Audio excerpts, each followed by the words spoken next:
Kamar Dagang dan Industri Indonesia menggelar dialog bersama anggota luar biasa atau ALB jelang pemilihan Ketua Umum Kadin yang akan digelar dalam waktu dekat.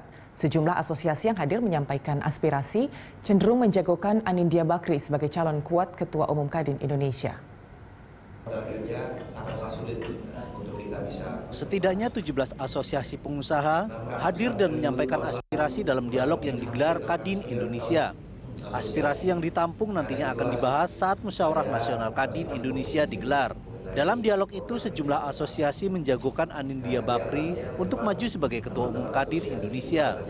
Anin yang saat ini menjabat sebagai Wakil Ketua Umum Kadin bidang organisasi keanggotaan dan pemberdayaan dianggap paling tepat memimpin organisasi pengusaha itu.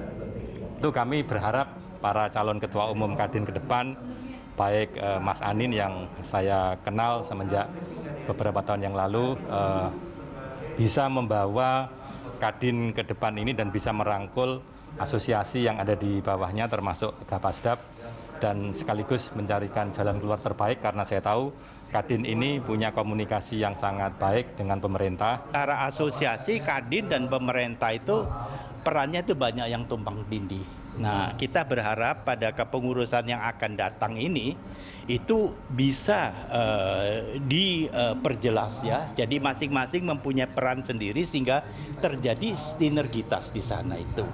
Saya sudah melihat figur dan sosok Pak Anindya Bakri ini. Saya melihatnya ada 3 hal. Pertama, beliau ini adalah orang yang sudah bergelut di Kadin sampai 15 tahun. Saya kira sudah cukup matang di organisasi ini.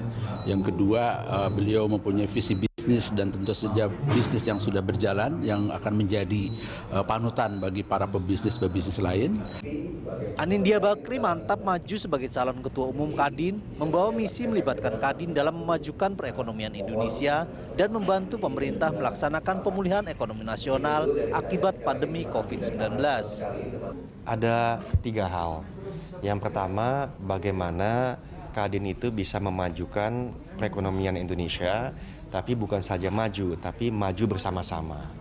Maksudnya apa? Maksudnya ialah pemberdayaan daerah itu mesti lancar. Karena di daerah itu sukses, nasional pasti sukses. Dan yang kedua ialah bagaimana seluruh pengusaha Indonesia itu bisa merasakan kehadiran Kadin. Jadi bukan saja pengusaha-pengusaha level menengah ke atas, tapi juga menengah ke bawah. Dan ini merupakan suatu tantangan supaya ya semua merasa kehadiran Kadin. Jadi istilahnya Kadin itu bisa lebih membumi, bahkan termasuk kepada pengusaha-pengusaha atau perusahaan-perusahaan yang belum menjadi anggota Kadin karena merasa masih terlalu kecil, terlalu muda, dan lain-lain. Dan yang terakhir ialah bagaimana kita semua ini bisa naik kelas. Sejumlah nama pengusaha dikabarkan telah masuk dalam bursa calon Ketua Umum Kadin Indonesia yang bakal menggantikan Rosan Roslani yang ditunjuk Presiden Joko Widodo menjadi duta besar di Amerika Serikat. Salah satunya adalah Anindya Bakri. Muhammad Said Masyhur, Ashin Jalal, Berita 1, Jakarta.